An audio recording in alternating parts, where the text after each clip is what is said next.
Assalamualaikum warahmatullahi wabarakatuh.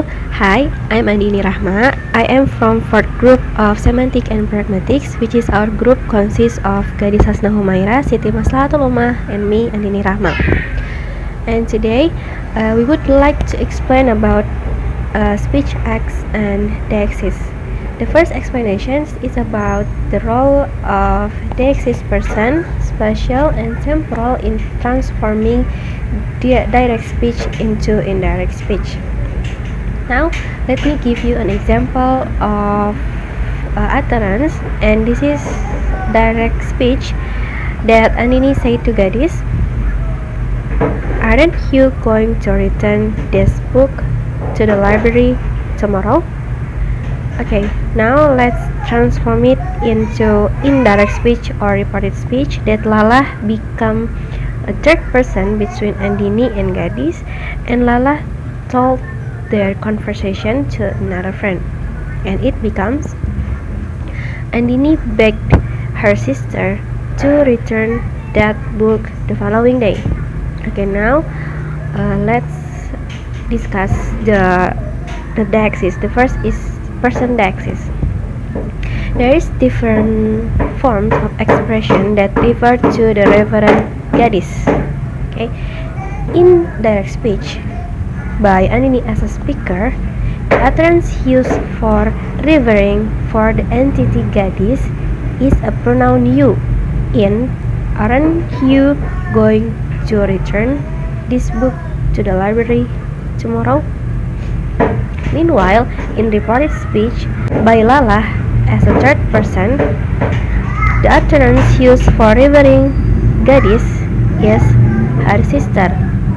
In Andini begged her sister to return that book to the library the following day. Okay, that's the person deixis. Next is spatial deixis. In direct speech, Andini used the distal deixis for referring to the book that is close to her as a speaker, or it means that the thing is close to the speaker, to Andini. Meanwhile, in indirect speech or reported speech, Lala as the speaker didn't say the same thing, but she said that book. Okay, because of the book is not there, or it is far from the speaker, far from Lala. In direct speech, Andini use this book and Lala use the utterance that book. That's spatial deixis. Next is temporal deixis. In Andini's utterance or in direct speech, she said tomorrow, okay, to Gadis. In aren't you going to return this book to the library tomorrow? That tomorrow. It means that when Andini said it in 10 June, the utterance tomorrow that Gadis should return the book is in 11 June. Okay. Meanwhile, in reported speech, it's different. Okay, in pragmatics, tomorrow doesn't mean the day after today. Yeah, it depends on the time the lexical unit is spoken, or it depends on time the utterance being uttered.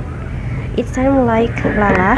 When Lala said to another friend, of course the time it's not in 10 of June anymore, but it's different time. So Lala used, or it changes into the following day, not tomorrow. I am Siti Maslahatul. I will continue the discussion. So the second question is how performative verb as speech act markers which do not occur in direct speech and occur in indirect speech or reported speech. So there are two contexts in here: direct speech and indirect speech, or reported speech. In direct speech, there are no performative verb occur there, like in the utterance. Andini said to her sister, that is Gadis, Aren't you going to return this book to the library tomorrow? It is not only a question from Andini to ask Gadis for return the book. This speech also used to beg something. Andini begged Gadis to return the book. Even though the verb beg is implicit in Andini's utterance, but it is okay if Andini uttered by saying, like, I beg you to return the book. It means that Andini explicit the performative verb beg. Okay, that's the point. The second context is indirect speech or reported speech. From the previous utterance, it can be performed into Andini begged her sister to return the book to the library the following day. This is said by the third person, Lala. The third person could express or state the purpose of Andini's utterance or the speakers. In the other words, Lala explicitly verbs expressing acts of location from the utterance of Andini, and she uttered or verbs which in speak act theory there is called performative verbs. So she could explicit the performative verbs back in her utterance. Also, the grammatical form was changed into past verb. Thank you very much. Assalamualaikum warahmatullahi wabarakatuh.